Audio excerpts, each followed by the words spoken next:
നമസ്കാരം. Astrology master ക്ലാസ്സിൻ്റെ പുതിയൊരു അധ്യായത്തിലേക്ക് ഏവർക്കും സ്വാഗതം. നമ്മൾ ഇന്ന് ചർച്ച ചെയ്യുന്നത് കാർമിക് കണക്ഷൻസിനെ കുറിച്ചാണ്. എന്തിൻ്റെ മെർക്കുറിയുടെ 7th ഹൗസ് പ്ലേസ്മെൻറ്റ്സിലുള്ള കാർമിക് കണക്ഷൻസിനെ കുറിച്ചാണ് നമ്മൾ ഇന്ന് ചർച്ച ചെയ്യുന്നത്. കഴിഞ്ഞ 2 ക്ലാസ്സുകൾ കണ്ടിട്ടില്ലാത്തവരാണെന്നുണ്ടെങ്കിൽ അത് പോയി കാണണം. മെർക്കുറിയെക്കുറിച്ച് പണ്ടൊരിക്കൽ ഞാനൊരു വീഡിയോ ചെയ്തിട്ടുണ്ടായിരുന്നു. ബുധനെക്കുറിച്ച്, ബുധൻ്റെ സ്വഭാവ സവിശേഷതകളെക്കുറിച്ചൊരു വീഡിയോ ചെയ്തിട്ടുണ്ടായിരുന്നു. അത് പോയി കണ്ടിട്ട് നിങ്ങൾക്ക് വേണ്ടത് മനസ്സിലാക്കിയിട്ട് വേണം ഈ വീഡിയോസ് കാണാൻ. ഇവിടെ കാർമിക് ബന്ധം എന്ന് പറയുമ്പോൾ എന്തുകൊണ്ട് ഈ ഡെപ്റ്റ് ഉണ്ടായി, നമ്മൾ മുകളിൽ പറഞ്ഞ അനുഭവങ്ങൾ എന്തുകൊണ്ടുണ്ടായി എന്ന് ചോദിച്ചാൽ, ബുധൻ്റെ കർമ്മത്തിൽപ്പെട്ട വിഷയങ്ങളിൽ ഫുൾഫില്ല് ചെയ്യാത്ത കാര്യങ്ങൾ ചെയ്യാനുള്ള ടെൻഡൻസി ഈ ജന്മം വരും എന്നുള്ളതാണ്. അത് 3 തരത്തിലാണ് കർമ്മഫലങ്ങളെ തിരിക്കുന്നത്. ഒന്ന് ദൃഢഫലം എന്ന് പറയും. ദൃഢം, ഫിക്സഡ് ആണത്, അത് അനുഭവിച്ചേ മതിയാവും. ബുധൻ്റെ കാരകത്വത്തിലുള്ള ട്രോമ അച്ഛനിൽ നിന്നോ അമ്മയിൽ നിന്നോ ആണ് അനുഭവിക്കാൻ യോഗമുണ്ടെങ്കിൽ അത് വന്നിരിക്കും. അച്ഛനെയമ്മയെ മാറ്റാൻ പറ്റില്ലല്ലോ. ജനനവും മരണവും ബുധൻ്റെ കാരകത്വമായിട്ടുള്ള വിഷയത്തിലാണ് വന്നിട്ടുള്ളതെന്നുണ്ടെങ്കിൽ, ഇപ്പം ന്യൂറോൺസ് അല്ലെങ്കിൽ നെർവ് സിസ്റ്റം, ഇതെല്ലാം ബുധനാണ്. അപ്പം ബുധൻ്റെ കാരകത്വത്തിലുള്ളൊരു കാർമിക് ഡെപ്റ്റാണ് വരുന്നതെന്നുണ്ടെങ്കിൽ നിങ്ങൾക്ക് നെർവ്സിൻ്റെ തകരാറുണ്ടാവും. കുട്ടിക്കാലത്തെ ജനിച്ചപ്പോഴേ തന്നെ അത് ഒരിക്കലും മാറാത്തൊരു അസുഖമായി നിൽക്കുന്നുണ്ടെങ്കിൽ അത് ദൃഢഫലമാണ്. മനസ്സിലാവുന്നുണ്ടോ? അല്ല, നെർവ്സിൻ്റെ ഒരു ഇഷ്യൂ വന്നിട്ട് നെർവ് സിസ്റ്റത്തിൻ്റെ ഒരു ഫെയില്യൂർ വന്ന് ആണ് നിങ്ങളുടെ മരണം വിധിച്ചിട്ടുണ്ടെങ്കിൽ അത് മാറ്റാൻ കഴിയില്ല. എത്ര വലിയ ട്രീറ്റ്മെൻറ്റ് എടുത്താലും അത് മാറില്ല, ഉറപ്പാണത്. അതേ സമയത്ത് ഈ പറഞ്ഞ കാര്യങ്ങൾ, അതേ കാര്യങ്ങൾ തന്നെ അദൃഢഫലമാണെങ്കിൽ, അച്ഛനമ്മമാരിൽ നിന്നും നിങ്ങൾക്ക് ബുധൻ്റെ ഒരു അദൃഢഫലം അനുഭവിക്കാൻ യോഗമുണ്ടെങ്കിൽ അത് വരില്ല, ചിലപ്പം അറിയത്ത് പോലുമില്ല, അങ്ങ് പോവും. അതേസമയം അതുപോലെ തന്നെ നെർവ് സംബന്ധമായിട്ടുള്ളൊരു അദൃഢഫലമാണ് നിങ്ങളെ ജാതകത്തിൽ സൂചിപ്പിക്കുന്നതെന്നുണ്ടെങ്കിൽ അറിയത്ത് പോലുമില്ല. മനസ്സിലാവുന്നുണ്ടോ? അതങ്ങനെ മനസ്സിലാക്കണം. അതുപോലെ തന്നെയാണ് ദൃഢാദൃഢഫലം എന്ന് പറഞ്ഞാൽ, നമ്മൾ നാട്ടിൽ പറയില്ലേ കയ്യാലപ്പുറത്തെ തേങ്ങ എന്ന്. സൽപ്രവർത്തികൾ കൊണ്ടും ജീവിതശൈലികൾ കൊണ്ടും നമ്മുടെ എല്ലാ തരത്തിലും സ്പിരിച്വലായിട്ടുള്ള ഒരു ലൈഫ് സ്റ്റൈലാണ് നമ്മൾ മെയിൻറ്റെയിൻ ചെയ്യുന്നുണ്ടെങ്കിൽ, സ്പിരിച്വാലിറ്റി എന്ന് പറഞ്ഞാൽ ഇതം ശരീരം കൗന്ദേയ ക്ഷേത്രമിത്യാഭിധീയത, ഈ ശരീരത്തെ ക്ഷേത്രമായി കണ്ടുകൊണ്ട് ഇതിനെ അധികം ഉപദ്രവിക്കാതെ ദണ്ഡിക്കാതെ അത്യാവശ്യം ക്ഷേത്രത്തിൽ വേണ്ട എല്ലാ കാര്യങ്ങളും ചെയ്തു കൊടുക്കുക. നല്ല എക്സസൈസ്, നല്ല ഉറക്കം, നമുക്ക് എന്താണോ വേണ്ടത് അത് മനസ്സിലാക്കി അതിനനുസരിച്ച് ചെയ്ത് കഴിഞ്ഞ് കഴിഞ്ഞാൽ ഈ തേങ്ങ നല്ല ഫലമായിട്ട് ഇങ്ങനെ ഇപ്പുറത്ത് പോരും. നല്ലത് കിട്ടേണ്ടതൊക്കെ ഇങ്ങനെ നല്ലത് വരും, മോശം പോകേണ്ടത് അങ്ങ് അപ്പുറത്തും പോകും. മനസ്സിലാവുന്നു? അതേ സമയത്ത് വരാനും വരാതിരിക്കാനും സാധ്യതയുള്ള പലതിനെയും കയ്യിലിരിപ്പ് കൊണ്ട് വിളിച്ചു വരുത്തും. മനസ്സിലാവുന്നുണ്ടോ? അതാണ് ദൃഢാദൃഢഫലം എന്ന് പറയുന്നത്. അപ്പോൾ ദൃഢാദൃഢഫലങ്ങൾക്കാണ് കൂടുതലും പരിഹാരങ്ങളും ഈശ്വരോപാസനകളും. അതേപോലെ തന്നെ ഒരസുഖമാണ് വരുന്നെങ്കിൽ, ബുധൻ്റെ കാരകത്തിലുള്ള അസുഖം വരുന്നെങ്കിൽ ഡോക്ടർമാരുടെ ചികിത്സകൾ കൊണ്ടും ഒക്കെ നമുക്ക് മാറ്റിയെടുക്കാൻ പറ്റുന്നത്. ദൃഢഫലം മാറണമെങ്കിൽ ജപിച്ചാലും പ്രാർത്ഥിച്ചാലും പറ്റില്ലേ എന്ന് ചോദിക്കും പലരും. പറ്റും. നമ്മൾ ഓരോരുത്തരും ഋഷിയായാൽ കർമ്മത്തെ മാറ്റി രചിക്കാൻ കഴിയുന്ന രീതിയിലുള്ള ബോധമണ്ഡലത്തിലേക്ക്, അൺമാനിഫെസ്റ്റഡ് കോൺഷ്യസ്നെസ്സിലേക്ക് അറിയുന്ന ഒരാൾ, ദൃഷ്ടാരോ ഋഷി, അതായത് കർമ്മത്തെ കണ്ട് മനസ്സിലാക്കി അതിനനുസരിച്ച് കാലദേശങ്ങൾക്ക് അതീതമായി അതിനെ ഹാൻഡിൽ ചെയ്യാൻ കഴിവുള്ള ഋഷിയായാൽ മാറ്റാം. അല്ലെങ്കിൽ ദൃഢഫലം അനുഭവിക്കേണ്ടി തന്നെ വരും എന്നുള്ളത് ഉറപ്പാണ്. എൻ്റെ അനുഭവത്തിൽ ഇത്രയും കാലത്തെ ഒബ്സർവേഷനിൽ എനിക്ക് മനസ്സിലായത് 90% ആൾക്കാരും 99% ആൾക്കാരും ദൃഢഫലം അനുഭവിച്ച് തന്നെയാണ് പോകുന്നത് എന്നുള്ളതും ഓർക്കുക. നമ്മൾ ഇന്ന് 7ാം ഭാവത്തിൻ്റെ കാര്യമാണ് പഠിച്ചുകൊണ്ടിരിക്കുന്നത്, 7th ഹൗസിൻ്റെയാണ്. അപ്പം മുൻജന്മ സുകൃത്ത് ആയിരിക്കാം നിങ്ങളുടെ ജീവിത പങ്കാളി. ഒരു പക്ഷേ മുൻജന്മത്തിൽ നിങ്ങളുടെ അടുത്ത സുഹൃത്തോ അല്ലെങ്കിൽ സഹോദരനോ തുല്യനോ ആയ വ്യക്തിയായിരിക്കാനുള്ള ഒരു സാധ്യതയോ, അല്ലെങ്കിൽ മുൻജന്മത്തിൽ നിങ്ങൾക്കൊരുപാട് സപ്പോർട്ട് വേണം എന്നാഗ്രഹിച്ച ഒരു വ്യക്തിയോ, അല്ലെങ്കിൽ നിങ്ങൾക്ക് മുൻജന്മത്തിൽ ഒരുപാട് കൗതുകം തോന്നിയ ഒരു വ്യക്തിയോ ആവാനാണ് സാധ്യത എന്നാണ് പറയുന്നത്. വളരെ ലളിതമായി പറഞ്ഞാൽ, വളരെ വിശദമായിട്ട് ഇതിനെ പറയാം, പക്ഷേ വളരെ ലളിതമായിട്ട് പൂർവ്വജന്മത്തിൽ ഒരുപാട് കൗതുകം തേടി. എന്നാൽ ഇപ്പോൾ ഉദാഹരണത്തിന് 7 ബുധൻ നിൽക്കുകയാണ്, 7ൻ്റെ കാരകനായ ശുക്രനും 7ാം ഭാവാധിപനും 6-8-12 പോയെങ്കിൽ നിങ്ങൾക്ക് പൂർവ്വജന്മത്തിൽ എന്തോ കൗതുകമുള്ളത് കാരണം നിങ്ങൾ ദാമ്പത്യ ജീവിതം നന്നായിട്ട് ശ്രദ്ധിച്ചില്ല. നിങ്ങൾക്കുണ്ടായിരുന്ന പാർട്ട്ണറിനെ ശ്രദ്ധിക്കാത്തതിൻ്റെ ഭാഗമായി 7ാം ഭാവാധിപൻ 6-8-12 പോയി, 7ൻ്റെ കാരകൻ ശുക്രനും 6-8-12 പോയാൽ, അല്ലെങ്കിൽ നീചനായി പോവുക, 6-8-12 പോവുകയൊക്കെ ചെയ്താൽ 7ൽ ബുധൻ വന്നെങ്കിൽ ശ്രദ്ധിച്ചോളൂ, നിങ്ങൾക്ക് കൗതുകമുള്ള ഒരാളുടെ അടുത്തേക്ക് നിങ്ങളെത്തും. പ്രണയിച്ചോ, നിങ്ങൾ വളരെ കാൽക്കുലേറ്റീവായിട്ട് കൗതുകത്തോടുകൂടി ഒരാളുടെ അടുത്തേക്ക് എത്തിപ്പെടും. പക്ഷേ ആ ദാമ്പത്യ ജീവിതം സക്സസ്ഫുൾ ആവില്ല. ആ കൗതുകം തീരുന്നതോടുകൂടി അത് കഴിയും, അവസാനിക്കും. പിന്നെ അത് മുന്നോട്ട് കൊണ്ടുപോകുന്നെങ്കിൽ നിങ്ങൾ എന്തെങ്കിലും ഒരു കാൽക്കുലേഷൻ ബേസ് ചെയ്തായിരിക്കും എന്നുള്ളതും ഉറപ്പാണ്. അപ്പോൾ അതെന്താണെന്ന് ചോദിച്ചാൽ അതിൻ്റെ മുൻജന്മ റീസൺ, പാസ്റ്റ് ലൈഫ് ഡെപ്റ്റ് എന്ന് പറയുന്നത് ഈ പറഞ്ഞ കാര്യമാണ്. അത് ഒന്നാമത്തേത്. രണ്ടാമത്തേത് അറിവിൻ്റെ കൈമാറ്റം എന്ന് വേണേൽ പറയാം. എൻ്റെ ഒരു രീതിയിൽ നോക്കിക്കഴിഞ്ഞ് കഴിഞ്ഞാൽ എന്തെങ്കിലും പഠിക്കാൻ വേണ്ടിയിട്ടോ, അല്ലെങ്കിൽ ആശയങ്ങൾ കൈമാറാൻ വേണ്ടിയിട്ടോ, അല്ലെങ്കിൽ കാർമ്മികമായിട്ടുള്ള ഋണം, കാർമ്മിക് ഡെപ്റ്റ് തീർക്കാൻ വേണ്ടിയിട്ടോ ആയിരിക്കും ഇവർ ഒന്നിക്കുന്നത് എന്നുള്ളതാണ്. എല്ലാ ബന്ധങ്ങളും അങ്ങനെ തന്നെയാണ്. പക്ഷേ വളരെ കടുത്ത ദൃഢബന്ധങ്ങൾ, കാർമ്മിക് ലൂപ്പുകൾ ഭേദിക്കാൻ വേണ്ടിയിട്ടായിരിക്കും ഈ ബന്ധങ്ങൾ നിങ്ങൾക്ക് ഒരു പക്ഷേ ഉണ്ടാവുന്നത് എന്നുള്ളത് ആലോചിച്ചുകൊള്ളുക. അതിൽ നിന്ന് ഒരു ട്രോമയുണ്ടായി, ഒരു ഇൻസെക്യൂരിറ്റി ഉണ്ടായി, ഒരു പക്ഷേ അവിടുന്ന് നിങ്ങൾ ഒരു റിയലൈസേഷനിലേക്ക് എത്തുകയായിരിക്കും ചെയ്യുന്നത്. ഇപ്പോൾ 7ൽ ബുധൻ നിൽക്കുന്നു എന്നൊരൊറ്റ കാരണം കൊണ്ട് എപ്പോഴും അങ്ങ് മാനിപ്പുലേറ്റീവായിട്ട് എപ്പോഴും ഡിറ്റാച്ച്ഡ് ആയിട്ടൊന്നും ഇരിക്കാൻ പറ്റില്ല. അപ്പം മനുഷ്യനാണ്. അപ്പം മുന്നോട്ട് പോകുന്ന സമയത്ത് എവിടെയെങ്കിലും ഒരു ഇമോഷണൽ ഡിറ്റാച്ച്മെൻറ്റ് വരുന്ന ഒരു പോയിൻ്റ് വന്ന് കടുത്ത ട്രോമ ഉണ്ടായിട്ട് നിങ്ങളൊരു റിയലൈസേഷൻ പോയിന്റിലേക്ക് പോകാനും പുതിയ പുതിയ ലൂപ്പിൽ നിന്ന് മാറാനും ഒരു ലേണിംഗ്, എന്തെങ്കിലും പഠിക്കാനോ വേണ്ടി ആയിരിക്കും എന്നുള്ളതും ഉറപ്പാണ്. അപ്പം അതുകൊണ്ട് നമുക്ക് ഏറ്റവും നല്ലൊരു കാര്യം എന്ന് പറയുന്നത് ആത്മീയ പരിഹാരങ്ങളാണ്. മനസ്സിൻ്റെ സമാധാനക്കേടിന്, ആങ്സൈറ്റിക്ക്, ഒന്നിൽ നിന്നും അടുത്തതിലേക്ക് ഈ തൃപ്തിയില്ലാതെ പോകുന്നതിന്, ഇതിനൊക്കെ ഒരു പരിഹാരം എന്ന് പറയുന്നത് ആത്മീയ പരിഹാരങ്ങളാണ് എനിക്ക് തോന്നുന്നത്. സ്പിരിച്വൽ വെൽബീയിങ് ആണ്. അതിന് വേണ്ട ഹിൻസും ഞാൻ പറഞ്ഞു തരാം. വേറെ എന്തെങ്കിലും വഴിയാണ് നിങ്ങൾക്ക് പരിഹാരമായിട്ട് തോന്നുന്നതെന്നുണ്ടെങ്കിൽ അത് നിങ്ങൾ കണ്ടെത്തിക്കൊള്ളുക. എനിക്കറിയാവുന്ന പരിഹാരങ്ങൾ, എനിക്കുണ്ടാവുന്ന പ്രശ്നങ്ങൾക്ക്, ഞാൻ മാനസികമായിട്ടുള്ള പ്രശ്നങ്ങൾക്ക് അല്ലെങ്കിൽ ആന്തരികമായിട്ടുള്ള പ്രശ്നങ്ങൾക്ക് ഞാൻ ഉപയോഗിച്ചിരുന്ന ടൂളുകളും, അതുപോലെ തന്നെ മറ്റുള്ളവരെ കൊണ്ട് ചെയ്യിച്ച് അവർക്ക് മാറ്റമുണ്ടാക്കിയിട്ടുള്ള ടൂളുകളും എല്ലാം പ്രധാനമായിട്ടും സ്പിരിച്വൽ വെൽബീയിങ് ആണ്. അത് സ്പിരിച്വൽ വെൽബീയിങ് എന്ന് പറയുമ്പോൾ ആത്മീയത മാത്രമല്ല, ഏറ്റവും വലിയ ആത്മീയത എന്ന് പറയുന്നത് ഈ ജീവിതം ഭംഗിയായി ജീവിക്കുക എന്നുള്ളതാണ്.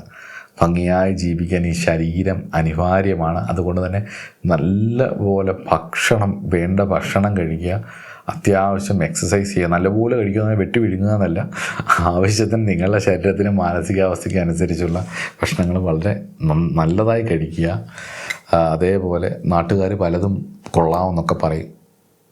ഒരുപാട് വിഷമൊന്നും അകത്ത് കയറ്റാതെ, ഒരുപാട് ടോക്സിൻസ് ഒന്നും പ്രൊഡ്യൂസ് ചെയ്യുന്ന രീതിയിൽ അല്ലെങ്കിൽ ശരീരത്തിനുള്ളിൽ കെട്ടിക്കിടക്കുന്ന രീതിയിലുള്ള കാര്യങ്ങളൊന്നും ചെയ്യാതെ ജെനുവിനായിട്ടുള്ള കാര്യങ്ങൾ ചെയ്യുക. ശരീരത്തിന് വേണ്ട കാര്യങ്ങൾ അതിനെക്കുറിച്ച് പഠിച്ച്, ശരീരത്തെക്കുറിച്ച് പഠിച്ച് വേണ്ട കാര്യങ്ങൾ ചെയ്യുക എന്നുള്ളതാണ്. അത് ആയുർവേദത്തിൻ്റെ സ്റ്റൈലിൽ വേണോ, അല്ലെങ്കിൽ മോഡേൺ മെഡിസിൻ്റെ സ്റ്റൈലിൽ വേണോ, അല്ലെങ്കിൽ ഇത് രണ്ടിൻ്റെയും കൂടെ സങ്കരമായിട്ടുള്ള സ്റ്റൈൽ വേണം. ഇപ്പം അങ്ങനെയൊക്കെ പുറത്ത് ഇന്ത്യയിലൊന്നും ആയിട്ടില്ല, പുറം രാജ്യങ്ങളിൽ പലയിടത്തും അങ്ങനെ ഒരു മോഡേൺ മെഡിസിനും ട്രഡീഷണൽ മെഡിസിൻസിൻ്റെയും, മോഡേൺ മെഡിസിനിൽ ഇല്ലാത്ത പല കാര്യങ്ങളും ട്രഡീഷണൽ മെഡിസിൻസിലുള്ള നല്ല കാര്യങ്ങൾ പലതും ഉള്ളിലേക്ക് എടുത്ത് ചെയ്യുന്ന ഒരു പരിപാടികൾ പല രാജ്യങ്ങളിലും ആയിട്ടുണ്ട്. അപ്പം ഇവിടെ ഇപ്പോഴും നമ്മൾ മോഡേൺ മെഡിസിൻ ഒഴികെ ബാക്കി ഒന്നും സയൻറ്റിഫിക് അല്ല എന്നുള്ളൊരു വാദത്തിലാണ് നടക്കുന്നത്. ഒരു 10-15 വർഷം കൊണ്ട് ഇവിടെയും മാറും. ആദ്യം പുറം രാജ്യങ്ങളിലാണ് ഇതിൻ്റെ ഒരു ട്രെൻഡ് ആദ്യം ഉണ്ടാകുന്നത്. അത് കഴിഞ്ഞ് വളരെ പതുക്കെയാണ് ഇന്ത്യയിൽ വരുന്നത്. അപ്പോൾ കുറച്ച് കഴിയുമ്പോഴത്തേക്ക് ഇവിടുത്തെ മാക്സിമം യൂട്ടിലൈസേഷൻ ബിസിനസ് ഇൻവെസ്റ്റേഴ്സിന് കിട്ടിക്കഴിയുമ്പം അടുത്തൊരു ട്രെൻഡ് വരും. അപ്പം ഇപ്പം മോശമാണെന്ന് പറയുന്ന പല കാര്യങ്ങളും അന്ന് നല്ലതായി വരികയും ചെയ്യും. ഇതിങ്ങനെ മാറിക്കൊണ്ടിരിക്കുക, കാലവും ഇങ്ങനെ തന്നെയാണ്. അപ്പം ശരീരത്തെ നന്നായി സംരക്ഷിക്കുക, നന്നായി എക്സസൈസ് ചെയ്യുക. അത് യോഗ വേണേൽ ചെയ്യാം, ജിമ്മിൽ പോകണേ ചെയ്യാം, അതല്ല തന്നെ ഇതിൻ്റെ എല്ലാം കൂടെ മിക്സ്ചറായിട്ടുള്ളത് ചെയ്യാം, ടെബാറ്റ ചെയ്യാം, അല്ലെങ്കിൽ ഡാൻസ് പ്രാക്ടീസുകൾ ചെയ്യാം, എന്ത് വേണേലും ചെയ്യാം. നിങ്ങൾക്ക് ഇഷ്ടമുള്ളത് എന്താണോ അത് ചെയ്യുക. നീന്താൻ പോകണം, ഓടാൻ പോവാം, ചെയ്യണം. അത്ര തന്നെ, അത്രയേ ഉള്ളൂ. അല്ലാതെ കാലിന് ഇത്ര നേരം, കൈക്ക് ഇത്ര നേരം ഒന്ന് ചെയ്യാൻ നോക്കിയിട്ട് ഒരാഴ്ച ചെയ്ത് മടുക്കണ്ട. ചിലവർക്ക് അത് ഇഷ്ടമായിരിക്കും. ചൊവ്വയ്ക്കൊക്കെ ബലമുള്ളവർക്കാണെങ്കിൽ ഭയങ്കര ഇഷ്ടമായിരിക്കും. പക്ഷെ എല്ലാവർക്കും അത് ഇഷ്ടമാവണമെന്നില്ല. അപ്പം ഓരോരുത്തർക്ക് യോഗ ചെയ്യാനും നടക്കാനും ചിലർക്ക് ചുമ്മാതിരിക്കാനും ഒക്കെ ആയിരിക്കും ഇഷ്ടം. ഓരോരുത്തരുടെ ഇഷ്ടമാണ്. അപ്പോൾ അവരവരുടെ ഇഷ്ടത്തിനനുസരിച്ച് കുറച്ച് നേരം എക്സസൈസ് ചെയ്യാൻ നോക്കുക. അത് പ്രധാനമാണ്. നല്ല ഭക്ഷണം കഴിക്കുക, എക്സസൈസ് ചെയ്യുക, ഉറങ്ങുക. ഇതൊക്കെ വളരെ നല്ല സമാധാനമായിട്ടും സ്വസ്ഥമായിട്ടും കിടക്കയൊക്കെ വിരിച്ച് സ്വസ്ഥമായിട്ടുള്ളൊരു ആംബിയൻസിൽ വൃത്തിയായിട്ട് ഉള്ള സ്ഥലം മതി. പായിലാണ് കിടക്കുന്നെങ്കിൽ പോലും അത് വൃത്തിയാക്കി തല്ലിക്കുടഞ്ഞ് വിരിച്ച് സ്വസ്ഥമായിട്ട് സമാധാനമായിട്ട് കിടന്നുറങ്ങുക. അപ്പം അതൊരു പ്രധാന കാര്യമാണ്. അതുപോലെ തന്നെ ജീവിതത്തിൽ പരമാവധി ആവശ്യമില്ലാത്ത ടോക്സിസിറ്റിയിലേക്കൊന്നും പോയി പെടാതെയും ഇരിക്കുക എന്നുള്ളതാണ്. ഇതോടൊപ്പം തന്നെ മനസ്സിൻ്റെ പെടാതിരിക്കാൻ വേണ്ടി മനസ്സിന് ധൈര്യം തരാനും നല്ല രീതിയിൽ മുന്നോട്ട് ജീവിക്കാനും നല്ല ബന്ധങ്ങളുണ്ടാവാനും മുന്നോട്ട് പോകാൻ വേണ്ടിയിട്ട് നമുക്കൊരു സ്പിരിച്വൽ ക്വാളിറ്റി ഡെവലപ്പ് ചെയ്യുക എന്നുള്ളതാണ്. ഹൗ ടു ഇൻഫ്ലുവൻസ് പീപ്പിൾ എന്ന് പറയുന്ന ബുക്ക് വായിച്ചിട്ട് അതിലെ ടെക്നിക്സ് എടുത്ത് മാനിപ്പുലേറ്റ് ചെയ്ത് ഉപയോഗിക്കുന്നതിന് പകരം ഹൗ ടു ഇൻഫ്ലുവൻസ് പീപ്പിൾ എന്ന് പറയുന്നതിന് മുമ്പ് നമ്മളെ ഒന്ന് ഇൻഫ്ലുവൻസ് ചെയ്യാൻ നോക്കുക. സ്വയം ഇൻഫ്ലുവൻസ് ചെയ്യാൻ വേണ്ടി ഉപയോഗിക്കുന്ന ടെക്നിക്കുകൾ നമ്മുടെ ഉള്ളിൽ സ്വയം വന്നാൽ, പ്രത്യേകിച്ച് നാട്ടുകാരെ കൊണ്ട് നല്ലതെന്ന് പറയിപ്പിക്കാൻ ഒന്നും ചെയ്യണ്ട, അല്ലെങ്കിൽ ആൾക്കാരെ ഇൻഫ്ലുവൻസ് ചെയ്യിക്കാൻ വേണ്ടി ഒന്നും ചെയ്യണ്ട. നമ്മളങ്ങ് നന്നായാൽ മതി. കുഞ്ഞുണ്ണി മാഷ് പറഞ്ഞ പോലെ സ്വയം നന്നായാൽ മതി, എല്ലാം ശരിയായിക്കോളും. ഏറ്റവും ലളിതമായ ഒരു മാർഗ്ഗം. നമ്മളങ്ങ് ഇത് മാറ്റാൻ അത് തപസ്സാണത്. അത് എളുപ്പമല്ല. അത് പറയാൻ എളുപ്പമാണ്, പക്ഷെ അതൊരു തപസ്സാണ്. സ്വയം മാറ്റി ശ്രമിച്ച് നമ്മളത് മാറ്റിയെടുക്കുമ്പം മാറും. അറിയാതെ ആൾക്കാർ ഇൻഫ്ലുവൻസ് ആയിക്കോളും. പ്രത്യേകിച്ച് കാൽക്കുലേറ്റീവ് ഒന്നും ചെയ്യണ്ട, അത് തന്നെ മാറും. നമ്മളെ അങ്ങ് ഇഷ്ടപ്പെട്ടു തുടങ്ങും. നമ്മൾ മറ്റുള്ളവരിൽ കാണുന്ന നല്ല ക്വാളിറ്റീസ് പലതും നമ്മളിൽ വരുമ്പോൾ നമ്മൾ സ്വാഭാവികമായിട്ട് നമ്മളെ സ്നേഹിക്കും. നമ്മളെ സ്നേഹിക്കാൻ ചെയ്യേണ്ടതും അതാണ്. സെൽഫ് ലവ് പ്രാക്ടീസ് ചെയ്യാൻ വേണ്ടിയിട്ട് പുതിയ ടൂളൊന്നും ഉപയോഗിക്കേണ്ട. നമ്മൾ മറ്റുള്ളവരിൽ കാണുന്ന മോശം സ്വഭാവങ്ങൾ നമ്മളിലുണ്ടെങ്കിൽ അത് മാറ്റിയെടുക്കുക എന്നുള്ളതാണ്. അത് മാറ്റാൻ വേണ്ടി സ്വയം ശ്രമിക്കുമ്പം അത് കുറച്ച് കഴിയുമ്പോൾ നല്ല കോൺഫിഡൻസൊക്കെ വരും, നല്ല ക്വാളിറ്റീസ് വരും. ആ ക്വാളിറ്റീസ് നമുക്ക് ഇഷ്ടപ്പെടും. നമുക്ക് നമ്മളോട് തന്നെ ഒരു ബഹുമാനവും സ്നേഹവും ഒക്കെ തോന്നും. നമുക്കൊരു ക്യാരക്ടർ ഉണ്ടെന്ന് നമുക്ക് ഫീൽ ചെയ്യും. അതിൽ നിന്ന് കിട്ടുന്ന ഒരു എനർജി ഉണ്ട്. ആ ഒരു സ്വഭാവ സവിശേഷതയിൽ നിന്ന് നമുക്ക് കിട്ടുന്ന എന്തിനു വേണ്ടി അത് വരുമ്പം മറ്റെന്ത് വാസനകൾ വന്നാലും നമ്മൾ അതിനൊന്നും ആവശ്യമില്ലാതെ തന്നെ പോവില്ല.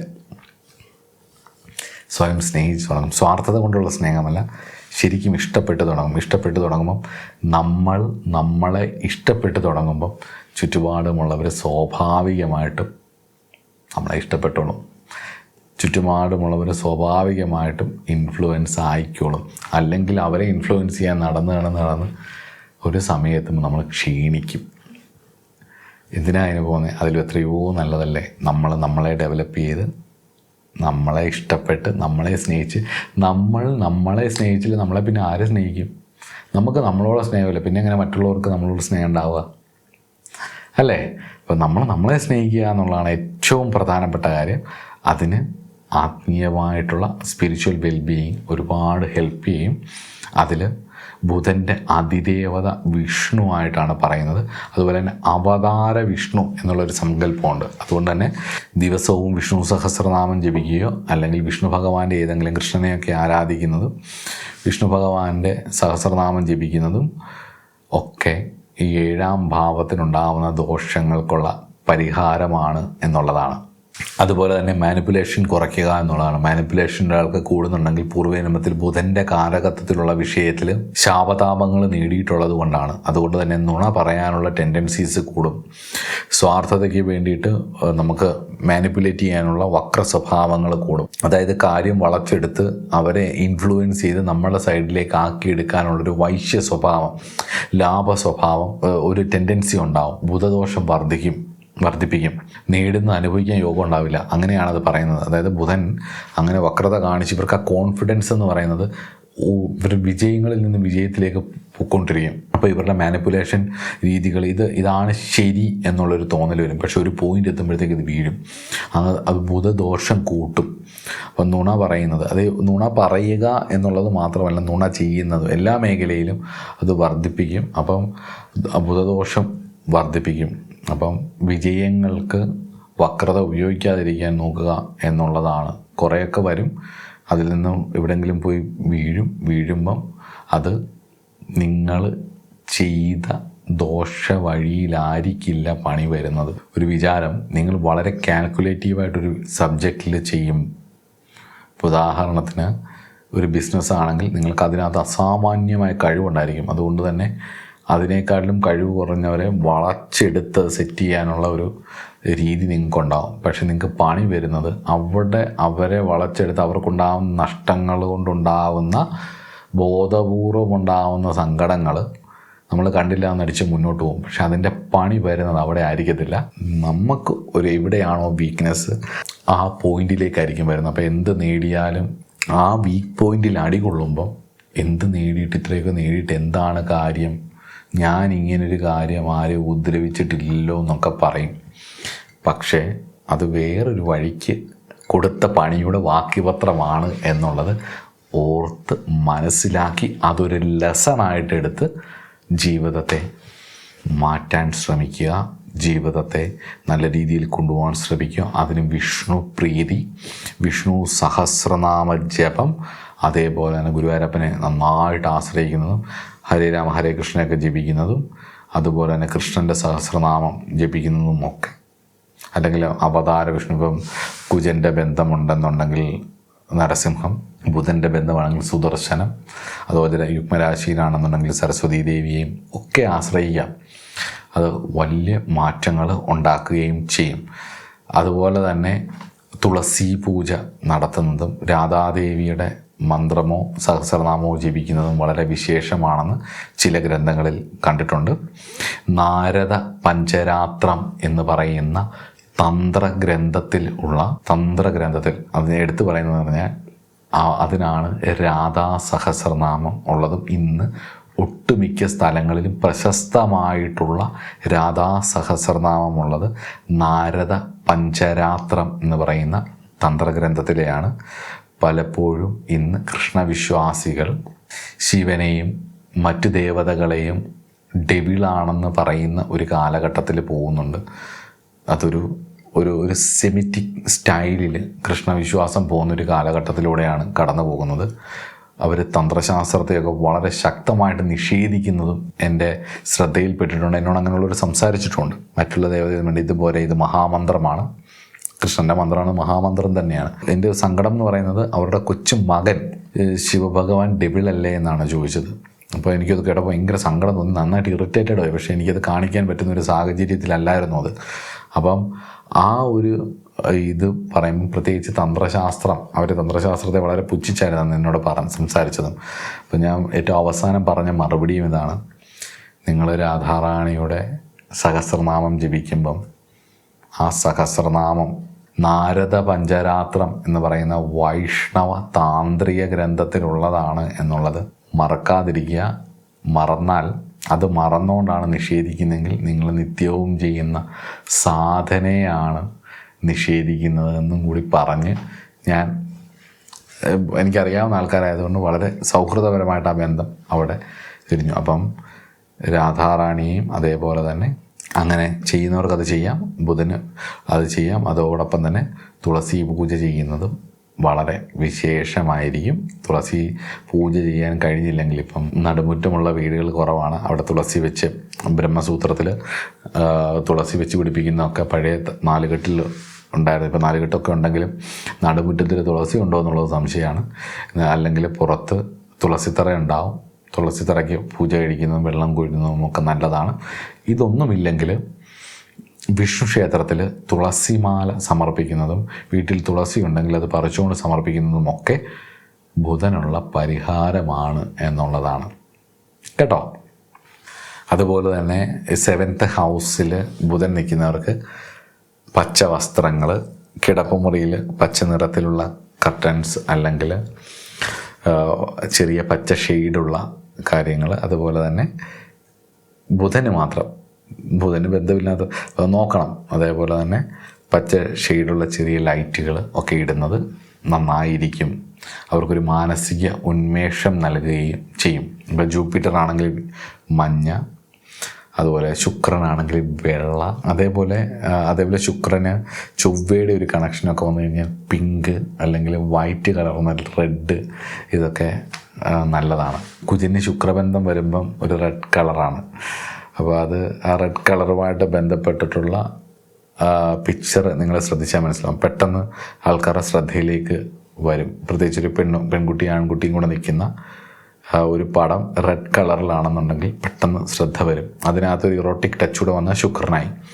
ശുക്രൻ പ്ലസ് കുജൻ്റെ റെഡ് കളറും കൂടെ ഒരുമിച്ച് കമ്പൈൻ ചെയ്ത് വരുമ്പോഴത്തേക്ക് കണ്ണിലേക്ക് പെട്ടെന്ന് ശ്രദ്ധ വരുത്തുകയും ചെയ്യും.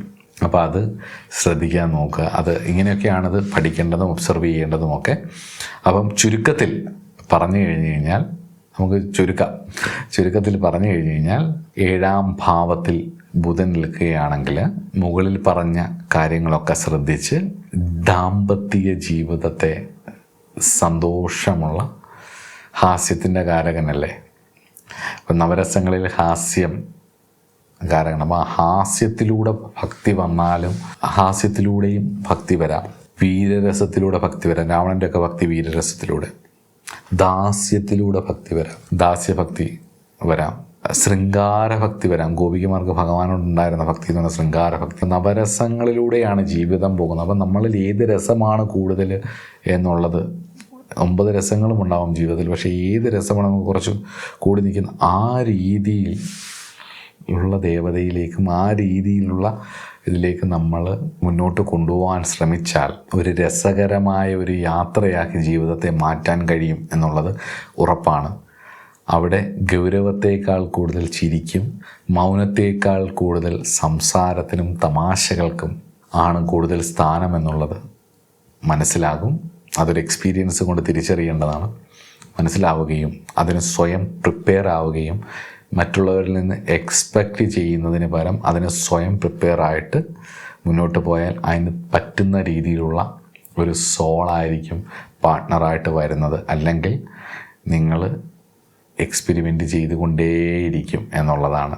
അതുകൊണ്ട് പങ്കാളിയോട് മിണ്ടിയും പറഞ്ഞ് ജീവിക്കാൻ ആഗ്രഹിക്കുന്നവർക്ക്, അങ്ങനെ ഇഷ്ടപ്പെടുന്നവർക്ക്, അങ്ങനത്തെ കാർമിക് ഡെപ്റ്റുകൾ തീർക്കാൻ വരുന്നവർക്ക് 7th ഹൗസ് ബുധൻ, 7th ഹൗസ് മെർക്കുറി വളരെ നല്ലതാണ്. അപ്പോൾ അതിനെ നല്ല രീതിയിൽ ഉപയോഗിക്കാൻ ദശാവതാര സ്വരൂപനായിരിക്കുന്ന നാരായണസ്വാമിയും കേശവാദി ദ്വാദശനാമ സ്വരൂപനായിരിക്കുന്ന നാരായണൻ, കേശവൻ, നാരായണൻ, മാധവൻ, ഗോവിന്ദൻ എന്നൊക്കെ പറയും, ഒക്കെ അവതാര വിഷ്ണുക്കളാണ്. ഭഗവാന്റെ പല നാമങ്ങളാണ്. അതുപോലെ തന്നെ മത്സ്യം, കൂർമ്മ, വരാഹം തുടങ്ങിയിട്ടുള്ള ഭഗവാന്റെ അവതാരങ്ങൾ. അതുകൂടാതെ സുദർശനൻ, അങ്ങനെ ഒരുപാട് അവതാരങ്ങളുണ്ട് ഭഗവാന്റെ. ഇതിലേതെങ്കിലും ഒരു മൂർത്തിയെ ആശ്രയിച്ച് നിങ്ങൾ മുന്നോട്ട് പോവുക. ഭഗവാന്റെ അനുഗ്രഹം ഉണ്ടാവട്ടെ. ഗുരുവായൂരപ്പൻ്റെ അനുഗ്രഹം, 7ൽ ബുധൻ നിൽക്കുന്ന, ബുധൻ ബലപ്പെട്ട, ബുധൻ ലഗ്നത്തിൽ നിൽക്കുന്ന, ബുധൻ്റെ സ്വാധീനമുള്ള എല്ലാവർക്കും സാക്ഷാൽ ഗുരുവായൂരപ്പൻ അനുഗ്രഹിക്കട്ടെ, കണ്ണൻ അനുഗ്രഹിക്കട്ടെ എന്ന് പ്രാർത്ഥിച്ചുകൊണ്ട് നിർത്തുന്നു. അടുത്ത ക്ലാസ്സിൽ കാണാം. നമസ്കാരം.